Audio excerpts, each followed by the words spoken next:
Welcome to హరిత kitchen. ఈరోజు brain fry చేస్తున్నాను. స్టవ్ వెలిగించుకొని ప్యాన్ పెట్టుకున్నాక ఆనియన్స్ పచ్చిమిరపకాయలు వేసుకోవాలి. ఆనియన్స్ పచ్చిమిరపకాయలు ఫ్రై అయిన తర్వాత ఆనియన్ పేస్ట్ వేస్తున్నాను. అది కూడా కొద్దిగా ఫ్రై అయిన తర్వాత ఇందులోనే మనం ఇప్పుడు పసుపు వేసుకుంటున్నాము. ఇందులో ఒక అర స్పూన్ ఉప్పు, అలాగే 1 స్పూన్ కారం వేస్తున్నాను.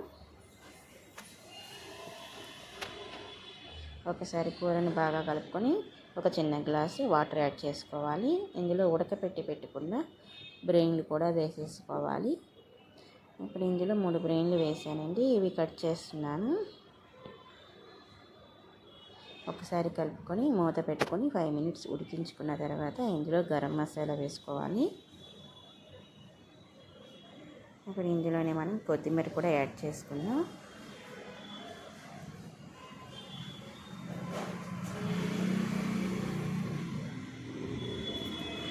నా వీడియో కనుక మీకు నచ్చినట్లయితే నా ఛానల్ని సబ్స్క్రైబ్ చేసుకొని వీడియోకి ఒక లైక్ చేయండి. Thank you so much for watching. అంతే అండి, బ్రెయిన్ ఫ్రై అయితే రెడీ అవుతుంది. సర్వింగ్ బౌల్లోకి తీసుకుంటే వేడి వేడి బ్రెయిన్ ఫ్రై రెడీ.